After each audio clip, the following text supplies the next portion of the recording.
सरकार की होगी, ना के मुलाजम की। शुक्रिया खुदा।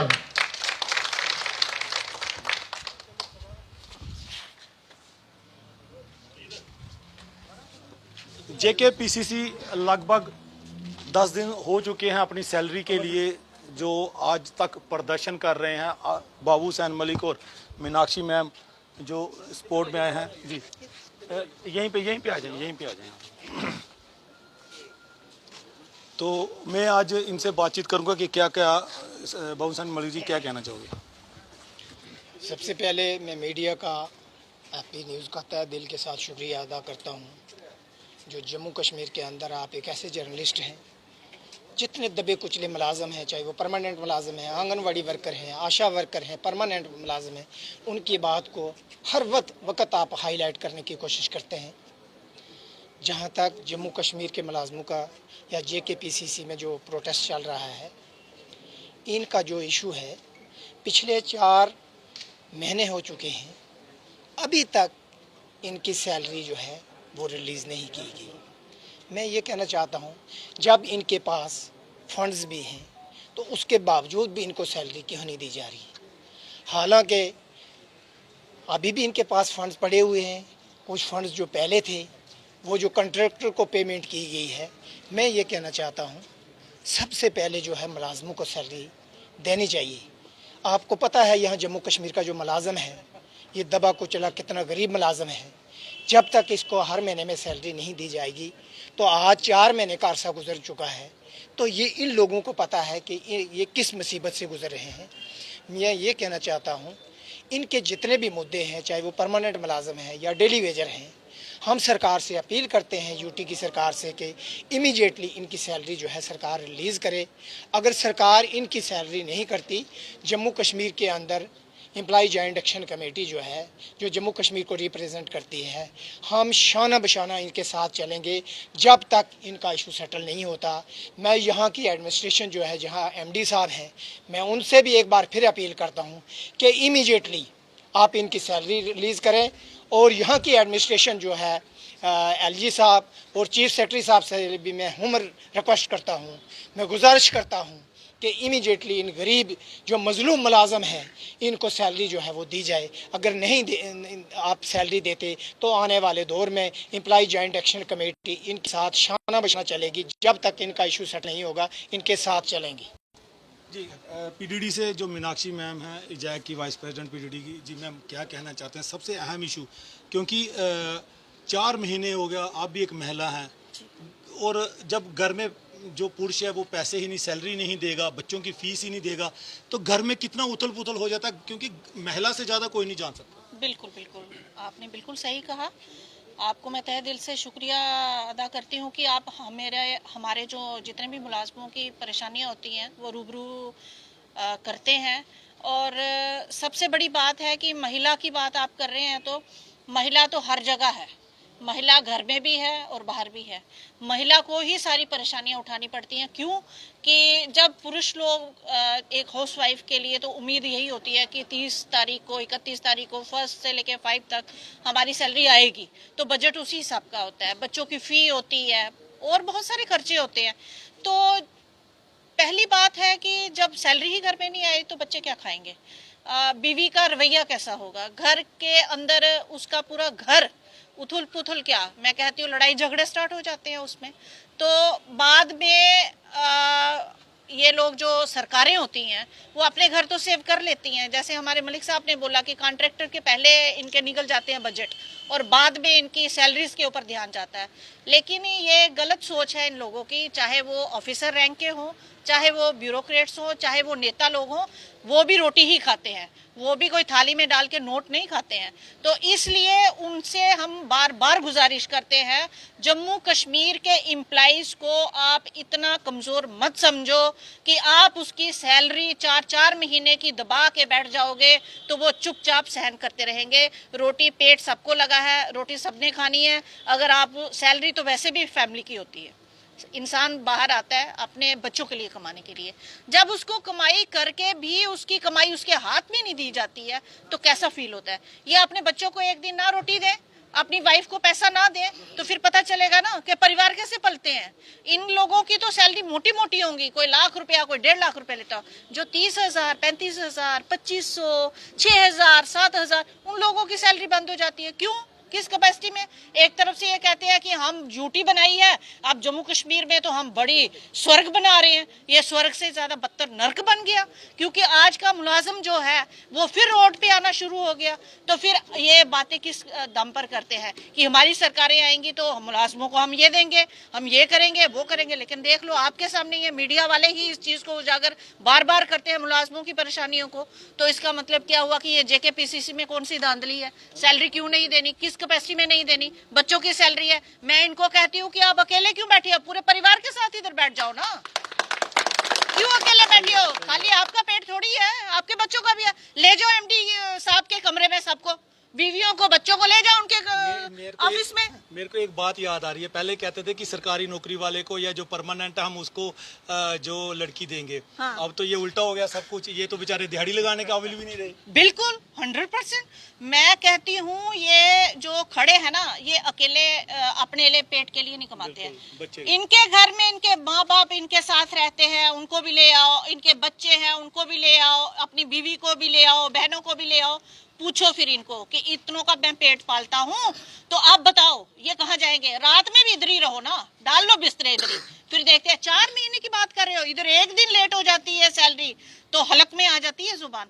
तो ये तो 4 महीने से यहाँ खड़े हैं। बड़ी, मैं कहती हूँ इससे ज्यादा बेशर्मी और क्या हो सकती है हमारे हिंदुस्तान के अंदर, कि अगर आप नौकरियां देते हो तो वो नौकरियां देने के बावजूद ये काम करते हैं, काम की ये सैलरी लेते हैं। कोई इनको तो आप हिसाब किताब तो नहीं ना देते हो? ठेकेदार करते होंगे कुछ, तो तभी उनको मिल जाता होगा पैसा टाइम से ठेकेदारों को। अगर ठेकेदारों की इतनी ही पहुंच है तो पहले वो कहे कि ठीक है, हम अपने काम के पैसे बाद में लेंगे। हमारे भाई बहन, हमारी बेटियां, हमारे बेटे यहाँ काम जो 30 दिन करते हैं, पहले उनको सैलरी दे दो भाई। लेकिन ऐसा नहीं होता है। जब नहीं होता है, सिचुएशन आपके सामने है, तो मैं कहती हूँ, मैं इनसे रिक्वेस्ट करती हूँ, आप अकेले मत बैठो। जो आपके साथ जुड़े हुए लोग हैं, जिनको दाल रोटी शाम को चाहिए, जिसको आप उनकी थाली में परोसते हो, 4 महीने में आप 1 महीना, अगर एक दिन नहीं हम, तो ये 4 महीने कैसे चल रहे होंगे? मैं तो भगवान से यही कहूंगी कि ये दिल दरिया है इनके। इधर 31 के बाद फर्स्ट आती है, लोन लिए, मुझे लगता है इधर कईयों ने लोन लिए होंगे बैंकों से, कईयों ने लोन लिए होंगे, किसी ने GP फंड निकाला होगा। डिडक्शन कहाँ से जाएगी? किसके हिसाब से जाएगी? तो MD साहब, आप भी इंसान हो, इंसान बनो। आप हैवान मत बन जाओ कि एक इंसान के दर्द को ना समझ सको कि उसका भी पेट है, उसके बच्चों। आप 4 महीने से अपने बच्चों को 4 घंटे ने ना उसको कुछ ना परोसो उसकी थाली में, फिर देखो बच्चे क्या आपकी हालत कर देंगे घर में जाके। लेकिन आप छोटे मुलाजिम के बच्चों को नहीं समझते हो, उनके दर्द को नहीं। ये तो लॉ है कि आप किसी की सैलरी नहीं बंद कर सकते हो, किसी कैपेसिटी में भी नहीं। कोर्ट भी ऑर्डर नहीं देता किसी की सैलरी बंद करो। आपको शायद याद होगा, हमारे PDD की सैलरी बंद हो गई थी, क्योंकि हमारे कुछ यहाँ परेशानी नरवाल में आ गई थी, तो पेमेंटों का चक्कर था, तो उन्होंने हमारी सैलरी बंद कर दी। हमने तो कोर्ट में रिट कर दी, सैलरी तो कोई किसी की नहीं बंद कर सकता। और एक ही दिन में जजमेंट हो गया, सैलरी अभी रिलीज करो, नहीं तो डिपार्टमेंट बंद हो जाएगा, बिजली बंद हो जाएगी। क्योंकि 31 के बाद फर्स्ट को हर एक को दिल बड़ा होता है, हाय आज मुझे सैलरी मिलेगी, मेरा पूरा महीना। और 15 तारीख के बाद तो वैसे भी छोटा एम्प्लॉय जो है ना, वो खत्म हो चुका होता है। इतने खर्चे, इतनी महंगाई, 150 रुपए किलो बीन्स, 80 रुपए किलो। मैं कल पूछ के आई हूँ, ये जो हमारी लोकल बीन्स होती है 80 रुपए केजी, जो लोकल बीन्स भी हमें 80 रुपए किलो मिल रही हैं। 60 रुपए किलो दूध है। हम लोग अमेरिका में रह रहे हैं और सैलरी जो इंडिया की ले रहे हैं। बिल्कुल बिल्कुल 100%। मिडिल क्लास को पूछो, अब तो मैं कहती हूँ मिडिल क्लास तो मर ही गया है, मिडिल क्लास तो रहा ही नहीं। मिडिल क्लास का कहीं भी आप देखो वो क्लास ही नहीं रही, क्योंकि अब 2 क्लासें हो गई, जा तो फुल फ्लेज अमीर, तो जा फुल फ्लेज गरीब। नहीं, गरीबी हटाने की बात की थी या गरीबों को हटाने की बात की? गरीबों को हटाने की बात। ये आपके सामने जितने भी लोग खड़े हैं ना, ये इनको क्या किया जा रहा है? एक बुलडोजर ही इनके ऊपर नहीं चलाया जा रहा है, इनकी तो सांसें रोक दी, पैसा रुक गया, ना ये घर के ना बाहर के, ना घर के ना घाट के।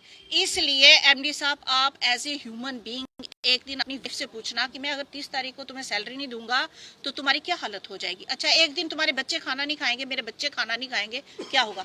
थोड़ा रहम, थोड़ा सा जम्मू कश्मीर के मुलाजमों को कमजोर मत समझो, वो कमजोर पहले भी नहीं थे स्टेट के टाइम, और यूटी के टाइम भी वो कमजोर नहीं थे। अगर यूटी है तो फिर तो ये परेशानियां आनी नहीं चाहिए। अगर यूटी आपने बना दी तो फिर ये परेशानी को जल्दी से जल्दी समाप्त कर दो। आने वाले दिन ना इधर यूटी दिखेगी ना इधर कोई सीएम दिखेगा, क्योंकि हर घर का बच्चा सीएम होगा, ये हमने कह दिया। हर गरीब का बच्चा यहाँ पर सीएम होगा। हम किसी को वोट इस तरह से, एम्प्लॉइज का वोट इतना सस्ता नहीं है कि जो चाहे उसको कैश कर ले, नहीं। हम आज यहाँ आए हैं ये बताने के लिए कि आज आप घर में जाके अपनी वाइफ से पूछना कि अगर मैं 31 के बाद आपको सैलरी ना दूं घर चलेगा? अगर बच्चों को फी ना जाए, स्कूल में बच्चे पढ़ सकते हैं। तो इसलिए प्लीज, अभी हम प्लीज कर रहे हैं, प्लीज आज हम कह के गए हैं, कल इनकी सैलरी इनके पॉकेट में होनी चाहिए। अगर ऐसा नहीं हुआ तो उसके बाद आपको पछताना पड़ेगा, हम पछताने वालों में से नहीं है। शुक्रिया। बता देना चाहता हूँ कि जेकेपीसीसी के उच्च अधिकारियों को कि आपने सुन लिया होगा कि जिस तरह से इनकी तरफ से कहा जाता है कि 4 महीने बहुत होते हैं जनाब। अपनी कुर्सी से हिलिए, थोड़ा सा जो एसी की हवा को पीछे कीजिए और इधर की आवाज़ को सुनिए। और मैं बता देना चाहता हूं कि ये वार्ड डिपार्टमेंट जिसने बड़े बड़े प्रोजेक्टों को, सरकार को, जब पहले सरकारें होती थी तो सरकार को लाखों करोड़ों रुपए का बेनिफिट दिया जाता था। और उस समय जब बेनिफिट दिया जाता था तो जो भी हेड होते थे, गवर्नर होते थे उस समय के, मैं आपको एक चीज़ दिखाता हूँ कि देखो करोड़ों के चेक, ये जो चेक हैं ये गवर्नर साहब को दिया जा रहा है। ये देखिए आप अमाउंट, ये देखिए आप, ये जो चेक, ये करोड़, 1.5 करोड़, ये जो फोटोज़ हैं ये उस समय खींचे जाते थे और बड़े बड़े करके यहाँ पे फोटोज़ लगाए जाते थे कि यहाँ के ही डेली विज़र, यहाँ के ही परमानेंट एम्प्लॉयज़, इनके द्वारा ही जो प्रोजेक्ट को हैंडल किया जाता था, पूरा बनाया जाता था, फिनिश किया जाता था। उसके बाद जो सरकार की तरफ से, सेंटर की सरकार की तरफ से जो पैसा दिया जाता था, जिस तरह से हम बचत करते हैं कोई भी बिजनेस में, उस तरह से ही यही लोग बचत करके देते थे और गवर्नर को या जो भी उच्चतम जो होता था इनका अधिकारी उसको, और फोटो खींच के बड़े बड़े फोटो अंदर लगे हुए हैं। ये मैं उन बड़े अधिकारियों को बता देना चाहता हूँ या केंद्र की सरकार को बता देना चाहता हूँ कि आके देखिए, ये वही लोग हैं और आज इनको अपनी सैलरी के लिए आज रोना पड़ रहा है। और दुख की बात यह है कि घर परिवार के हालात, जिस तरह मैं हर एक को बोलता हूँ कि क्या हालात होते होंगे, इस चीज़ के लिए सोच विचार करने की जरूरत है। देखिए, ये डिपार्टमेंट अगर करोड़ों रुपए का बेनिफिट दे सकता है तो इनको इनके हक क्यों नहीं दिए जा सकते? कॉन्ट्रैक्टर को पेमेंट देने के लिए आप 200 से 300 करोड़ की एफडीआं तोड़वा देते हैं जो डिपार्टमेंट की होती हैं, जो इन लोगों की होती हैं, इन एम्प्लॉयज़ की होती हैं। लेकिन 6,000 रुपया डेली विज़र को आप लोग करोड़पति समझ रहे हैं। जिनके बच्चों की आज फीस नहीं जा रही होगी तो घर में ये शाम को किस तरह से जाते होंगे, इनसे बेहतर कौन जान सकता है। तो इसलिए थोड़ा सा अब ना जाने किस तरह से, जिस तरह मीनाक्षी मैम ने भी कहा है कि सैलरी तो रिलीज करनी पड़ेगी, उसको रोकने का हक किसी को नहीं है। सोच विचार जी सिंह साहब की क्या कहना चाहेंगे? सबसे पहले तो मैं आपके चैनल का बहुत शुक्रगुजार हूँ कि आप यहाँ आए हम गरीब मुलाजिम की आवाज़ सुनने के लिए। तो जैसा कि हम पिछले 10 दिनों से इस प्रोटेस्ट पे बैठे हैं, सिर्फ अपनी राइट मांगने के लिए, जो हमारा बुनियादी हक है, हमारी सैलरी। मगर बदकिस्मती है कि मैनेजमेंट टस से मस नहीं हो रही है। आज इन 10 दिनों में मैनेजमेंट ने हमारी खैर खबर नहीं ली कि ये कैसे चल रहे हैं। कोई भी मैनेजमेंट का फ़र्द बशर हमारे सामने नहीं आया है हमारी खैर खबर लेने के लिए। हम 10 दिन से प्रोटेस्ट पे बैठे हैं। ये मैं आपसे कहना चाहता हूँ, आज तक हम अकेले प्रोटेस्ट में बैठे हैं। हो सकता है कल आने वाले 1-2 दिन में हम अपने बच्चों के साथ एक प्रोटेस्ट में शामिल हो जाएंगे।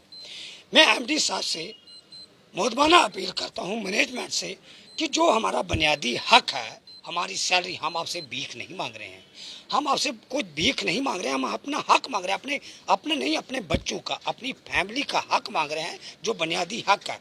आप देखिए कि मैं मामूली छोटी सी बात कहता हूँ कि अगर किसी के बच्चे की स्कूल की फीस 3,000 होगी, आप लीजिए कि 4 महीने में उसका कितना बनता है, वो एट अ टाइम कितना चुकाएगा, कितनी फीस भर पाएगा। और उसके बावजूद हर 95% यहाँ मुलाजिमों ने बैंक लोन लिए हैं, 4 महीने से किस्तें नहीं गई हैं। आप देखिए हर महीने इनको मैसेज पे मैसेज आ रहे हैं। वो आप मुझे खुदारा एमडी साहब बताइए, मैनेजमेंट बताइए कि हम करें तो करें। हम ऐसे खुदकुशी पे आए हैं, हो सकता है कि आने वाले दिनों में ऐसे मुलाजिम हैं जो खुदकुशी पे आ सकते हैं। मैं आपके चैनल के माध्यम से मैनेजमेंट से ये कहना चाहता हूँ कि मेहरबानी करके हमारी सैलरी को रिलीज करिए। मैं आपको ये बताना चाहता हूँ, फंड्स की कोई कमी नहीं है, इनकी गाड़ियाँ चल रही हैं, इनका हर निज़ाम अच्छी तरह से चल रहा है। मुझे बताइए कहाँ पे कोताही है, कहाँ पे कमज़ोरी है। हमने बड़े बड़े प्रोजेक्ट कंप्लीट करके दिए हैं, वो कौन सा जम्मू एंड कश्मीर का प्रोजेक्ट बड़ा जो हमने कंप्लीट नहीं कर दिए हैं। नहीं, अब जब आप कल भी अब बात चल रही थी कि कोई कश्मीर में शायद कोई नए प्रोजेक्ट हैं जो आपसे छीन के अच्छा, मैं बताता हूँ, हमारे पास 900 करोड़ का प्रोजेक्ट हाई कोर्ट आया था, वो हमसे छीन के आरएमबी को दे दिया गया, जबकि उसका बिल्कुल कैटेगोरिकली ऑर्डर है कि ये जेकेपीसीसी को ही मिलना चाहिए। ये जेकेपीसीसी को ही, उसमें कैटेगोरिकली ऑर्डर की कॉपी हम आपको देंगे, उसमें कैटेगोरिकली है कि ये जो प्रोजेक्ट है 900 करोड़ का, ये जेकेपीसीसी को, वो हमसे छीन के आरएनबी को दिया। मैं ये पूछना चाहता हूँ, ये वजह क्या हुई, ये क्या हुआ कि हमसे छीन के जेकेपीसी आरएनबी को दिया गया। अगर वो 900 करोड़ का प्रोजेक्ट जेकेपीसीसी का था, हमारी सैलरी 3 साल तक बगैर परेशानी के चल सकती थी, 4 साल तक, मगर वो हम गरीब लोगों का हक छीन के, जो हमारे ऐसे कितने प्रोजेक्ट हैं जो आपसे छीन के किसी और डिपार्टमेंट को दे दिए गए? चार साल से कोई भी हमें ऐसा प्रोजेक्ट नहीं दिया गया है गवर्नमेंट ने कि जिससे हम काम कर सकें। जो थे वो भी हमसे छीन के दूसरे डिपार्टमेंट को दे दिए हैं। क्या कारण? अब हमारी मैं गवर्नमेंट आपके माध्यम से मैं एलजी साहब से या दूसरों को जब पूछना चाहता हूं, आप जेकेपीसीसी का थोड़ा सा कसूर बता दें कि इन मुलाजमों का या जो भी कोई हमारी कमी रह गई हो। हमने यहाँ पे 60 साल पुराने प्रोजेक्ट देखिए हमारे, कोई बता दे हमें एक भी कोई हमारा प्रोजेक्ट क्या कोई या कोई बिल्डिंग या कोई ब्रिज क्या कोई गिरा हुआ है। गवर्नमेंट के ऐसे प्रोजेक्ट थे जैसे डोडा गणपति ब्रिज था, पिछले कुछ सालों से बंद था, वो भी जेकेपीसीसी ने कम्प्लीट करके दिया हुआ है। ठीक है, और कितने ब्रिज हमारे मैरामांद्रा ब्रिज हमने बना के दिया, तभी ब्रिज हमने बना के दिया है। हमारे डेंटल कॉलेज हमारे कंप्लीट है, मेडिकल कॉलेज हमारे कंप्लीट है, जेके बोर्ड रिहाड़ी में हमारा काम 90% कंप्लीट है। जो इनकम्प्लीट है, जो गवर्नमेंट बोलती होगी कि इनकम्प्लीट है, वो गवर्नमेंट ने हमें पैसा रिलीज नहीं किया सर। अगर कब कहते हैं हमें 200 करोड़ लेना है, 200 करोड़ लेना है, क्या ये 4th क्लास में जहाँ हम डेली भी जाएंगे पैसा लेने के लिए इनके पास? हमारी हर अथॉरिटी बात करेगी, हर अथॉरिटी जाएगी बात करे, हमें काम करना है, हमसे काम लें। हम यहाँ किस लिए आते हैं? अब तो सर हमारा बहुत दरबदर हो गया है कि हमें यहाँ आने के लिए रोज हमारा 100 रुपये किराया लगता है। कौन देगा हमें? मेट्रो वाले भी हमें धक्के मारते हैं कि कहाँ से आएंगे हमारे पास पैसे। 4 महीने से हम कैसे सर्वाइव कर रहे हैं? अब सारा सर जितने भी काम है हमारा सारा टेंडर वर्क हो रहा है, सारा टेंडर वर्क हो रहा है, फिर गलत कहाँ हो रहा है ये हमें बताएं। हाँ, टेंडर लगा रहे हैं तो गवर्नमेंट को हमें कहाँ काम दे हमारे, हम टेंडर लगाएं, इतने प्रोजेक्ट चल रहे हैं हमारे, सारे के सारे ठप करके रख दिए इन्होंने। पेमेंट हमारी रिलीज नहीं कर रहे, 4 महीने से हमारी सैलरी नहीं है, हमारे बच्चे भूखे मर रहे हैं। आज की तादाद में अगर एलजी साहब अगर हमें आप नहीं समझ सकते हमारे हालात क्या हैं, मैं आपको बता देना चाहता, सबसे पहले ये जो झूठी सरकार झूठी लगा के रखा हुआ है इन्होंने, 370 तोड़ने के बाद आप मुझे एक चीज बता दें कि इसमें हमें मिला क्या है इस झूठी सरकार से? बर्बादी करके रख दी है इन्होंने हमारे जम्मू कश्मीर की, जो जम्मू कश्मीर सोने की चिड़िया कहलाता था।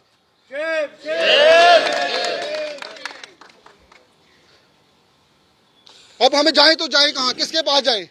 आप तो एलजी देखिए, साहब है वो कान बिल्कुल बंद करके बैठे हुए हैं। आप सर हम हमसे बेहतर जानते हैं कि कितनी जगह पे कोई मुझे आप एक ऐसा डिपार्टमेंट बता दे कि जो प्रोटेस्ट नहीं कर रहा है। यहाँ पे आप देखिए कह रहे हैं स्मार्ट सिटी, और हर जगह से तो मुलाजमों ने घेरी हुई है, बेचारे प्रोटेस्ट कर रहे हैं, आप उनको प्रोटेस्ट करने की भी जगह नहीं दे रहे। ये जाए तो जाए कहाँ, किसके पास जाए, किसको अपना हाल सुनाए? आप लीडर साहब थे, कोई इस्तीफा दे के कहीं जा रहा है, कोई जिसका बोले बात कहता जी मैं तो हूँ नहीं जी सरकार में, मैं तो हूँ नहीं जी। जब तू थे तो तब हमारा क्या किया? हम 20-20 सालों से यहाँ सर्वाइव कर रहे हैं सर। डेली बियर होना कोई गुनाह नहीं है। पूरी जब हमने अपनी लाइफ तबाह कर दी है यहाँ पे, हमारे बच्चे देखते हैं कि हमारे माँ बाप आएंगे, जब ये घर आएंगे कुछ लेके आएंगे, जब खाली हाथ जाते हैं बच्चे पूछते हैं हमारे पापा आपने क्या लाया हमारे लिए, क्या बताए? और कई बार मजबूर होकर बोलना पड़ता है आपके लिए जहर लाया, आप भी खाओ हमें भी खिलाओ, मर जाएं। इतने प्रोजेक्ट हमने जेकेपीसी कम से कम भी 100 से 200, मैं कह रहा हूँ अभी कम से कम जब सिंस 1965 से जेकेपीसी काम कर रही है, हमने 500 से 600 बिल्डिंगें जो हैं हैंड ओवर करके दी हैं गवर्नमेंट ने। गवर्नमेंट जेकेपीसी के ऊपर एक ब्लेम लगा के बता दे कि इन लोगों ने ये गलत किया हुआ है, या जो बिल्डिंग गलत बनी है, या जो ब्रिज गिर गए हैं, या बिल्डिंग गिर गई है। कितने सारे प्रोजेक्ट जो कोई जिसको कोई हाथ नहीं डालता था वो जेकेपीसी ने तैयार करके दिए हुए हैं।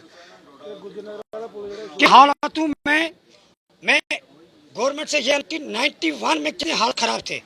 ये वाहिद बाहर की कंपनियां यहाँ काम कर रही थी 91, जब हालात ऐसे आपको बखूबी वाकिफ हैं, वो कंपनियां यहाँ से चली गई, आधे प्रोजेक्ट छोड़ के। मगर वाहिद ये जेकेपीसीसी है जिन्होंने प्रोजेक्ट हैंड ओवर किए और टाइम पे कंप्लीट करके दिए।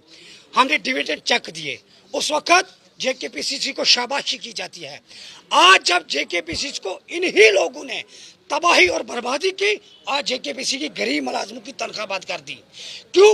आज हम इस चीज में मुब्तला परेशानी में है कि हमारा कसूर सिर्फ ये बता दे एलजी मनोज सिन्हा जी या हमारी मैनेजमेंट कि हमारा कसूर क्या है, या हमारे बच्चों का कसूर क्या है, क्या हमारे बच्चों का मुस्तकबिल क्या। हमारे अरमान है कि हमारा बच्चा भी अच्छी स्कूलिंग करे, हमारे बच्चे के तन पे भी अच्छे कपड़े लगे। मगर बदकिस्मती है, जब हम अपने बच्चों को देखते हैं हमें अपने आप में रोना आता कि बदकिस्मती हमारी, हम माथे पे हाथ मारते कि लानत है हमारी जिंदगी पे। उस वक्त हम इस मैनेजमेंट को और इस गवर्नमेंट को मैं तो कहता हूँ ये 370 हटने से पहले सब कुछ ठीक था, मगर जब 370 हटा, जितनी तबाही और बर्बादी इस स्टेट की हुई इतनी कभी नहीं हुई है।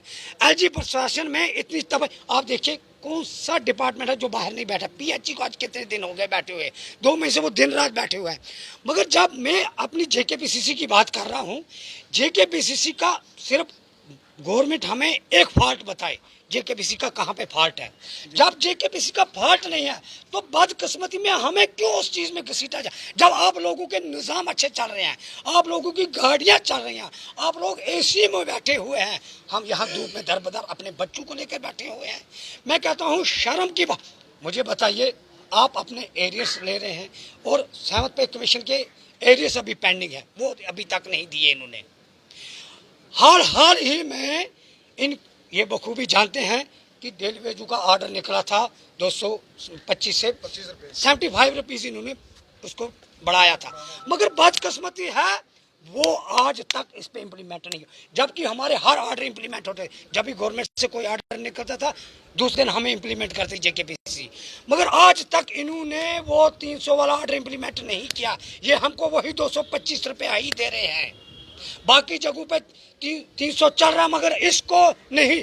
हम इन्होंने फाइल दबा के रखे, क्या आज कर देंगे, कल कर देंगे, इनकार नहीं किया, कल कर देंगे, परसों, मगर बदकिस्मती वो किया ही नहीं।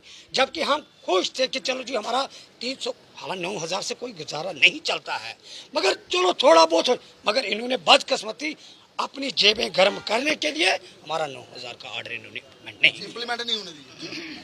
जिस तरह से आपने मैं आपके पास आता पहले मैम कितना रोष है, दुखी है, मतलब ये चाहते हैं कि सरकार तक आवाज़ पहुंचे, सरकार जो एडमिनिस्ट्रेशन है, एलजी एडमिनिस्ट्रेशन है, वो देखें कि शायद आंसू बाहर आना ही मुश्किल हो गया है। आ रहे तो किस तरह से ये चीज़ क्लेरिफाई होगी कि क्यों रोका गया है, क्या किया जा रहा है, मर्ज करना है, क्या करना है, कहाँ डालना है, क्या करना है। क्योंकि 4 महीने बहुत होते हैं और ये बोल रहे हैं, और डेली विजर 6000 पे, ये डिपार्टमेंट कोई बाहर तो है नहीं है, बाहर राज्य में, तो इस पे इम्प्लीमेंट क्यों नहीं होता है एलजी साहब का। एलजी साहब ने कहा था कि 75 रुपए सभी डेली विजरों को आप लोग इम्प्लीमेंट कीजिए, बढ़ाइए। तो इस डिपार्टमेंट को क्यों अलग रखा गया, आप क्या कहते हैं, क्या सोच हो सकती है? सोच हमारी स्टेट नहीं, यूटी को समझ नहीं आ रही, स्टेट है यूटी है क्या है कुछ नहीं। लेकिन ये सामने देख रहा है। देखो हमारा स्टेशनरी डिपार्टमेंट था ना, पूरी स्टेट इन्वॉल्व थी उसमें। हर चीज़, कोई भी चीज़ लेनी होती हम बड़े आराम से वहाँ जाते थे, लेते थे। आज उसको ख़त्म कर दिया। कितने हमारे डिपार्टमेंट है, कितने हमारे मुलाजिम हैं जो बेघर कर दिए। इन जो ये सरकारें हैं, ये कौन सी सरकारें हैं, कौन से इंसान कहाँ से आए हैं, इनकी आत्माएं किसने डाली हैं और कौन से शरीर में। हाँ, कितनी गंदी सोच है कि हमारे बच्चे खाएं चॉकलेट 1000 रुपए का और गरीब का बच्चा पानी भी ना पिए। वो भी किसका? बारिश का, जो इनके हाथ में नहीं है। लेकिन मुझे लग रहा है ये इनकी बातें नहीं है, ये इनकी बद्दुआएं हैं ऐसे इंसानों को जो इनको 4 महीने से रुला रही हैं। हमारी पूरी स्टेट के अंदर MCom, MCA, MTech, BTech, BEd, double MA, इतनी डिग्रियां लेके उन बच्चों को इन्होंने 2500 रुपए के ऊपर लगाया है, 6000 के ऊपर लगाया है। आप इमेजिन करो उनके बाप पर क्या गुजरती होगी, जिनके बच्चों ने इतनी अच्छी स्टडी करके भी उसको अपनी ही घर के अंदर अगर नौकरी करनी पड़ती है तो 2500 रुपए के ऊपर, 6000 के ऊपर। तो जिसकी 58 की एज होगी, अगर वो आज 9000 ले रहा है, वो भी उसे नहीं दिया जा रहा है, तो ये केवल उस सरकार के लिए बद्दुआएं हैं। उस मुलाजम की सैलरी जो ना देने के मूड में बैठा है कि नहीं देंगे क्या हो जाएगा, वक्त का पता नहीं है। एक पाँव उठता है, एक सांस ऊपर चढ़ती है, दूसरी नीचे आती है, कोई पता नहीं है। ये जितने मुलाजम हैं, ये सरकारें सोच लें कि ये अपनी कथा, अपनी गरीबी को छुपाते नहीं है, दिखाते हैं शरेआम। और आप जैसे जो मीडिया वाले ईमानदार, जो दुनिया को उसकी हालात के बीच में रखकर दिखाने वाले सरकारों की आंखें खोलते हैं, अगर तब भी इनकी आंखें नहीं खुल रही हैं तो इसका मतलब है इनकी भी चटाई गोल है। और इनको मैं कह रही हूं, आज आप अकेले आए हो ना, कल पूरे बच्चे और बीवियों को लेके आना और वो फिर हिसाब इनका करेंगी। वो इनको बताएंगी कि सरकार कब बनेगी, क्या, क्योंकि घर में बैठे इंसान को नहीं पता चलता है कि बाहर पुरुष जाके क्या काम कर रहे हैं। जो तो महिलाएं बाहर निकलती हैं उनको तो सब पता है कि धांधलियां क्या क्या होती हैं, लेकिन जो हाउसवाइफ होती हैं वो बेचारी तो वेट करती हैं, अरे इतनी तनख्वाह आनी, रोटी आग, आटा आग, तेल आग। लेकिन जो जिनको आज नहीं पता है उनको बताओ, भाई तुम भी हमारे साथ उतनी ही शरीक हो जितना मैं तुम्हारे साथ हूँ, मेरे बच्चे भी, सारा परिवार आओ, एमडी साहब के पास बैठ जाओ और उन्हें पूछो कि रोटी यहाँ खानी है या आपके घर में खानी है। हम आज आपके साथ आपके घर में जा रहे हैं, और झिझकना मत। अगर आप अपनी माँ के बेटे हो, अपने बच्चों के बाप हो, तो फिर झिझकना मत। जैसे ही एमडी साहब की गाड़ी उनके घर पे जाएगी, आप भी पैदल जैसे भी होता है साइकिल लेके निकल जाओ उनके घर पे। उसकी बीवी को पूछो कि तुमने आज दाल रोटी एमडी के साथ बनाई है, अगर उनके लिए बनाई है हमारे लिए भी बनाओ, नहीं तो एमडी साहब भी आज खाना नहीं खाएंगे। बड़ा अच्छा कहा इन्होंने, सही कहा, ऐसा ही करेंगे। मैंने अभी कहा कि आज खाली हम अकेले बैठे हैं, हो सकता है कल या परसों हम अपने बच्चों बीवी के साथ इस प्रदर्शन, वो भी हमारे साथ शाना बशाना यहाँ बैठेंगे। मैं आपके चैनल के माध्यम से फिर एक बार मौजमान, सिर्फ हम रिक्वेस्ट कर रहे हैं, जैसे मैडम ने बताया, अपील रिक्वेस्ट कर रहे हैं कि हमारी सैलरी को रिलीज कर दो। सर जितनी हमें मिल रही है ये हमें रिलीज कर दें, पर मंथ हमें मिलते रहे, हम इसी में भी खुश हैं। अब वो हालात हो गए हैं, हालात पैदा कर दिए इन लोगों ने कि हमारे घर अगर कोई बीमार हो जाता है तो हम मेडिसिन लेने के लिए भी हमारे पास कहाँ लेके जाएंगे हम अपने माँ बाप को, अपने बच्चों को। अगर कहीं जाते हैं तो हमें हॉस्पिटल में भी धक्का मुक्की मिलती है, कोई मुझे ऐसे कोई मेडिसिन नहीं मिलती है। परिवार को इधर लेके आना है, वो दिन दूर नहीं, हम अपने माँ बाप को, अपने बच्चों को, बीमार माँ बाप को भी यहाँ बिठा देंगे। बिल्कुल बिल्कुल, इनको भी पता चले कि माँ बाप का दर्द क्या होता है। जी बाबूसान जी क्या कहेंगे? बड़ा दुख होता है, मतलब इनके चेहरे देख सकते हैं। और मुझे मैं हर बार यही चीज़ बोलता हूँ कि मेरी समझदारी से बाहर नहीं है ये लोग, ये जो प्रशासन में बैठे लोग हैं, इनकी नॉलेज में हम लोग के दिमाग नहीं है, क्योंकि ये IAS KS करके बैठे हैं, तो ये अपने आप को सुपर डुपर इंटेलिजेंट समझते हैं। तो मैं सोचता हूँ कि मेरे दिमाग के आगे इनका दिमाग कुछ नहीं है, क्योंकि जो मैं फील करता हूँ इनके साथ बैठ के, या उन लोगों के साथ बैठ के जिनको 6-6 महीने, साल से सैलरी नहीं मिली, या जो अपने जो हक की मांग के लिए बैठे हुए हैं, अपने हकों के हितों के लिए, अपने बच्चों के लिए, अपने घर परिवार के लिए। यार इतना आपको लगता है कि ये इतना झोल है समझना कि इनके जो भी इनके जो इश्यूज हैं उसको सॉल्व करना इतना मुश्किल है? देखिए, जहाँ तक पॉलिटिशियन की हम बात करें, जिन लोगों को हम इक़्तिदार की कुर्सी पर बिठाते हैं, जब वो नायलन की चप्पल में होते हैं, घर घर जाके लोगों को बोलते हैं हमें वोट दे दो, इक़्तिदार की कुर्सी पर बिठाओ। जब वो इक़्तिदार की कुर्सी पर बैठ जाते हैं, आज तक हमने भी नहीं देखा उन्होंने किसी वर्कर की किसी एम्प्लॉइज़ की बात की है। जब जब हमने सरकार से लिया छीन के लिए, अपनी मर्जी से इन्होंने नहीं दी है। तो मैं ये कहना चाहता हूँ सर अब तो वही अफसर हैं, आपके ही अफसर हैं, आपके ही अफसरों के हाथ में है सब कुछ करना। अफसर तो एक दिल है एक इन एम्प्लॉइज का, वो सब कुछ समझता है क्योंकि वो भी एक एम्प्लॉय है, तो क्यों नहीं समझ पा रहे? देखिए, मैं वही बात कर रहा हूँ, कल तक जो मंत्री थे, जो सरकारें यहाँ थी, आज वो कहाँ मरे हुए हैं? वो MLA, ex MLA, ex minister, वो कहाँ बैठे हुए हैं? मुझे ये बताइए। सर उनको पेंशन मिल क्या उनको ये पता नहीं कि जम्मू कश्मीर के अंदर हर जगह जो है, चाहे वो परमानेंट मुलाजम है, डेली वेजर है, और वो हर जगह प्रोटेस्ट कर रहे हैं, लेकिन यहाँ उनकी बात को सुना नहीं जा रहा, उनके इशू को रिजॉल्व नहीं किया जा रहा है। कोई आवाज़ आती है उनकी, वो बात कैसे करेंगे? उन्होंने यहाँ जम्मू कश्मीर के जो पॉलिटिशियन है, उन्होंने लूटा है, हमारे खून और पसीने की जो कमाई है, करोड़ों रुपए उन्होंने लूटे हैं, वो बात कैसे करेंगे?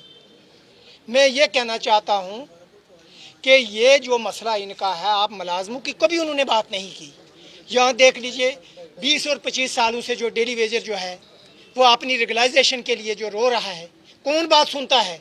आपने जम्मू कश्मीर के अंदर यहाँ कुछ पॉलिसियाँ जो बनाई गई, वो भी गलत पॉलिसियाँ बनाई गई। हालांकि उस वक़्त 94 में 70,000 डेली वेजर रेगुलाइजेशन हुए थे, उस वक्त हड़ताल हुई थी, और उसके बाद सरकार ने एक पॉलिसी बनाई थी कि जिनके 7 साल पूरे हुए उनको हम रेगुलाइजेशन करेंगे।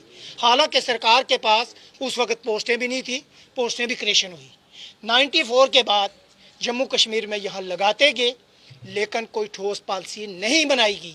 जो पॉलिटिशियन जिनको हमने वोट दे के इक़्तिदार की कुर्सी पर बैठाते हैं, कभी उन्होंने किसी मुलाजम की, किसी वर्कर की बात नहीं की। अपनी सैलरी 13,000 से बढ़ा के 40,000, 40,000 से बढ़ाकर 80,000, 80,000 से बढ़ाकर 1,60,000, 2-2, 2.5 लाख तक अपनी सैलरी बढ़ा दी। वहाँ सिर्फ होश ऑन द फ्लोर आपने देखा, सिर्फ अपनी बात करते थे, किसी जम्मू कश्मीर के मुलाजम की, किसी डेली वेजर की, किसी की बात उन्होंने नहीं की।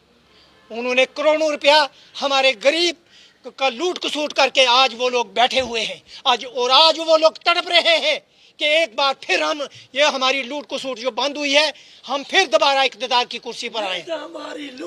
लेकिन मैं ये कहना चाहता हूँ, पीसीसी के अंदर जो लोग काम करते हैं, हमने बहुत दफ़ा हड़ताल की है। जब 5th पे कमीशन लागू हुई, उस वक्त भी जब बाकी मुलाजमों पर होती थी, तो पब्लिक सेक्टर के मुलाजम चाहे वो JKPCC हैं, वो लागू होता था। मैं ये कहना चाहता हूँ, 7th पे कमीशन लागू हुआ, 7th पे कमीशन के अगर बाकी जो मुलाजम हैं, 75 पे नहीं लागू हुए डेली 5 इंस्टॉलमेंट GP फंड के केस के, जब 6 पे कमीशन यहाँ लागू हुआ, तो पब्लिक सेक्टर के मुलाजमों की अभी पेंडिंग क्यों है? और जो लोग रिटायर हो गए हैं, सरकार को उनके क्लेम आज तक जो इनके पेंडिंग क्लेम पड़े हुए हैं, ये क्या करती है यहाँ की एडमिनिस्ट्रेशन? क्या यहाँ का जो MD है, वो यहाँ से ऑफिस से छुप के घर में बैठेगा? आपका घर भी वहाँ भी प्रोटेस्ट करेंगे। हम ये कहना चाहते हैं कि इमीडिएटली इनके जितने क्लेम हैं, सबसे पहले जो है सैलरी है, इनकी सैलरी रिलीज़ करो। उसके बाद जितने इशू इनके हैं उनको सरकार, इनको रिजॉल्व करो। अगर नहीं करते आप, तो आने वाले दौर में आप देख लीजिए, इस दफ़ा जम्मू कश्मीर में हर जगह पर, हर डिस्ट्रिक्ट में प्रोटेस्ट चल रहा है, प्रोविंशियल लेवल पे, डिस्ट्रिक्ट लेवल पे। और यहाँ भी मैं एक दफ़ा कहना चाहता हूँ कि इस इशू को यहाँ रिजॉल्व करो। अगर नहीं करती तो आने वाले दौर में भी बहुत बड़ा आंदोलन होगा, जिसकी रिस्पॉन्सिबिलिटी यहाँ की UT की सरकार की होगी, ना कि मुलाजिम की। हाँ, मैं इतना ज़रूर कहना चाहूँगी, इनको अवेयर करना चाहूँगी इस चीज़ के लिए कि आप ये सोचोगे कि हम यहाँ बैठे रहेंगे तो काम हो जाएगा, नहीं होगा। इनको नहीं समझ आती है। जे आपको घर में भी हमारे मिसालें दी जाती हैं, जड़ा बच्चा ज़्यादा शैतान होंदा ना, उदी के जड़ी ना सुनवाई होंदी है। सो आपको ऐसे नारे लगाने से, आपको ऐसे इधर बैठे रहने से इनकी खोपड़ी में नहीं आती है बात, क्योंकि इनकी सैलरी तो आराम से निकल रही है, इनका सब कुछ आराम से आ रहा है। तो इसलिए आपकी सैलरी है, आपने किसी कोई धांधली का काम नहीं किया है जो आपको उसको पैसे लेने हैं। आपने अपने बच्चों के पैसे लेने हैं, और बच्चों को लाओ इधर, बिठा दो इसके कमरे में, और अगर ये नहीं कल या परसों में रिलीज करते हैं तो फिर इनको पता चलेगा, इनकी बीवियां भी फिर इधर बैठेंगी। जी मेरा सर मैं आपके माध्यम से एक और बात कहना चाहता हूँ, जैसे कि हम कुछ दिन पहले हम 10 दिन से यहाँ पे प्रोटेस्ट कर रहे हैं। हम जम्मू कश्मीर के ड्यूटी के कई यहाँ पे जो एक्स मिनिस्टर जो अभी हैं उनसे भी हम मिल लेंगे। उन्होंने भी हमें ऐसे टाल मटोल करके हमें भेज दिया, जी नहीं कुछ करेंगे जब बात करेंगे। लेकिन हम इनको भी बता देना चाहते हैं, हम वो 60,000 डेली बेयर हैं, आपको बता देंगे कि आप हमारे बिना कुछ भी नहीं हो। परमानेंट अप्लाई की बात छोड़ो, आप 60,000 डेली बेयर को ही वोट लेने हैं ना, अगर एक एक घर से 5-5 वोट भी करने होंगे, जरबे कर लेना। ये कह रहे हैं कि हमने 25 लाख वोटर अभी नए बनाने हैं, और नए आप अपने पास रखना। आप 60,000 वोटर के साथ मल्टीप्लाई बाई 5 भी करोगे ना, हम आपको बता देंगे कि हम डेली बेयर क्या हैं। आप एक नारा लगाओगे, इम्प्लाई इम्प्लाई। आवाज कम है, आवाज जोर से रखो, इतनी रखो इनके कानों में नहीं, इनके घरों तक जानी चाहिए। आप 60,000 की बात, आप ही 60,000 हो। बिल्कुल बिल्कुल मैम।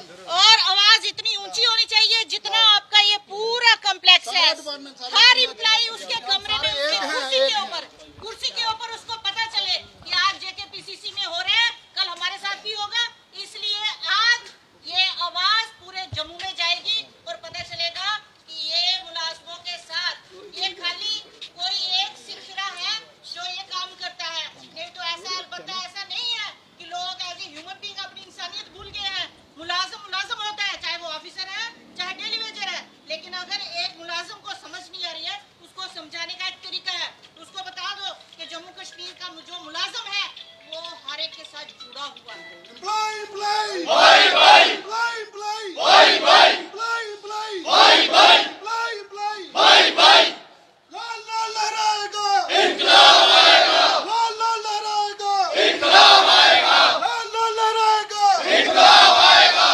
जिस तरह से आपने देखा कि जेकेपीसीसी के डेली विजर परमानेंट सभी एक ही यहाँ पे खड़े और इन्होंने साफ क्लियर कट जो सब कुछ बता दिया है कि क्या आने वाले समय में ये अपनी रणनीति करने जा रहे हैं। क्योंकि अगर जल्द ही सैलरी रिलीज नहीं की गई और जल्द ही अगर इनको नहीं की गई जो इश्यूज इन्होंने बताए हैं, तो आने वाले समय में इस और भी टर्न ले सकते हैं।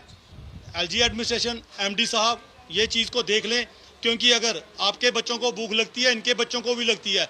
आपकी सैलरी अगर आपको अच्छी लगती है, आप गाड़ी में भी जाएंगे, कहीं भी जाएंगे तो ड्राइवर को बोलते हैं तेल डलवाने के लिए भी पर्चियां देते हैं। ये तो बेचारे मैटाडोरों में जाते हैं। इसलिए कुछ चीज़ों को अभी तक ये डेली विजर भी इंसान है, वही शरीर है, वही खान पान है। आप लोग चांदी की थाली में खाते होंगे, ये स्टील की खाते हैं। लेकिन इस चीज़ को सुनवाई करने के लिए ये लगभग 10 दिन से ज़्यादा समय हो चुका है। इसलिए एलजी एडमिनिस्ट्रेशन से रिक्वेस्ट है, एमडी साहब जो भी अन्य उच्च अधिकारी हैं उनसे रिक्वेस्ट है कि जिस तरह से ये प्रदर्शन कर रहे हैं, इन्होंने साफ किया है कि आने वाले समय में 1-2 दिन में हम लोग रणनीति चेंज करेंगे और अपनी पूरी फैमिली के साथ यहाँ पे खड़े होंगे, यहाँ पे बैठेंगे, रात दिन बैठेंगे। और इनका कहना है कि अगर जल्द से जल्द हमारे इशूज सॉल्व ना हो। कमेंट और शेयर जरूर कीजिएगा ताकि ज़्यादा से ज़्यादा जो एलजी एडमिनिस्ट्रेशन या सरकारों तक आपकी आवाज़ पहुँच सके। शुक्रिया।